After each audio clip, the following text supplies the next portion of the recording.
అతిథులు జనసేన అధినేత ఉప ముఖ్యమంత్రి పెద్దలు పవన్ కళ్యాణ్ గారు, వేదిక మీద ఉన్నటువంటి అనేక పెద్దలు, ఇక్కడికి విచ్చేసినటువంటి అశేష ప్రజానికానికి అందరూ కూడా మొట్టమొదటిగా నా హృదయపూర్వక నమస్కారం. ఈ భారతదేశంలో అనేక రాజకీయ పార్టీలు ఉంటాయి. ప్రతి రాజకీయ పార్టీ కూడా ప్లీనరీ సమావేశాలు ఏర్పాటు చేసుకుంటూ ఉంటారు.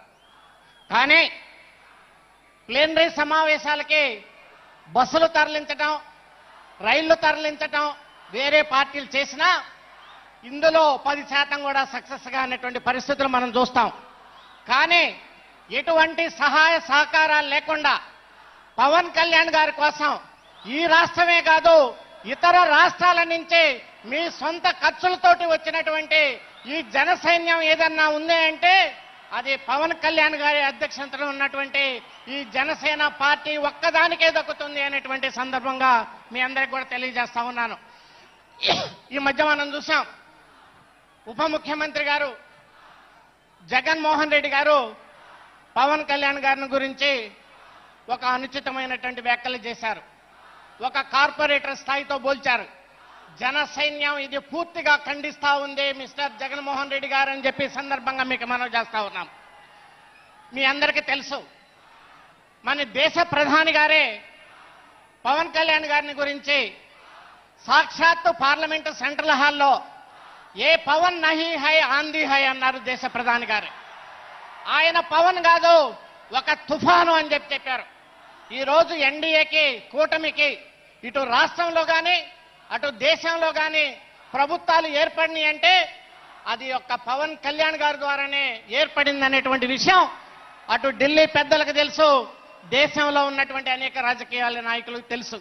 మీరు అలాంటి అనుచితమైనటువంటి వ్యాఖ్యలను చేయటం జనసైన్యాలను బాధేస్తుంది. మీరు అలాంటి వ్యాఖ్యలు చేశారు కాబట్టి ఈరోజు మీకు 11 సీట్లకి మాత్రమే మిమ్మల్ని కూర్చోబెట్టారు. ఆ 11 సీట్లకి ఏం చెప్పారో తెలుసా అర్థం? నీవు పులివెందులకి ఎక్కువ, కడపకి తక్కువ అనేటువంటి విషయాన్ని మీకు ప్రజలు చెప్పారనేటువంటి విషయాన్ని సందర్భంగా మీకు మనం చేస్తా ఉన్నాను. మొన్న జరిగినటువంటి మహారాష్ట్ర ఎన్నికల్లో పవన్ కళ్యాణ్ గారు వెళ్తే ఎక్కడెక్కడ ప్రచారం చేశారో ఆ సీట్లన్నీ కూడా బ్రహ్మాండంగా గెలిచినాయి. ఆ విషయాన్ని మాకు స్వయంగా నేను ఉదయ్ శ్రీనివాస్ గారు వెళ్తే అమిత్ షా గారే చెప్పారు, బ్రహ్మాండంగా ప్రచారం చేసి ఎన్డీఏకి మాకు మద్దతు పలికారు మహారాష్ట్రలో కూడా అని. అలాంటి వ్యక్తి మరి ఈరోజు పవన్ కళ్యాణ్ గారు ఇంగ్లీష్ మాట్లాడగలరు, హిందీ మాట్లాడగలరు, అలాగే తమిళ్ మాట్లాడగలరు, కన్నడ మాట్లాడగలరు, అన్నిటికంటే తెలుగు బ్రహ్మాండంగా మాట్లాడగలరు. మీరు తెలుగుకి ఎక్కువ, ఇంగ్లీష్కి తక్కువ మిస్టర్ జగన్మోహన్ రెడ్డి అనేటువంటి విషయాన్ని కూడా సందర్భంగా మనం చేసుకుంటాం. ఈరోజు నన్ను ఉదయ్ శ్రీనివాస్ గారిని కలిసి పవన్ కళ్యాణ్ గారు పార్లమెంట్లో ఏ సబ్జెక్టులు మాట్లాడాలి, చేనేత కార్మికుల గురించి మీరు ఏ సబ్జెక్టులు మాట్లాడాలి, అలాగే అగ్నికుల క్షత్రియుల గురించి ఏ రకంగా మాట్లాడి, అలాగే బీసీ కులాల గురించి ఏ రకంగా మాట్లాడాలి, ప్రతి విషయాన్ని క్షుణ్ణంగా అర్థం చేసుకొని మాకు చెప్పారు. ప్రజల పట్ల అవగాహన కలిగినటువంటి వ్యక్తి పవన్ కళ్యాణ్ గారు అని చెప్పేసి సందర్భంగా మీ అందరికీ మనం చేసుకుంటూ ఆయన బాటలో నడవాల్సినటువంటి బాధ్యత మన అందరికి కూడా ఉందని సందర్భంగా మనవి చేసుకుంటూ ఈ అవకాశం ఇచ్చినటువంటి పెద్దలకి నా హృదయపూర్వక ధన్యవాదాలు. జై పవన్ కళ్యాణ్, జై జనసేన. గౌరవనీయులు కాకినాడ పార్లమెంటు సభ్యులు, మన స్థానిక పార్లమెంటు సభ్యులు శ్రీ తంగెళ్ల ఉదయ్ శ్రీనివాస్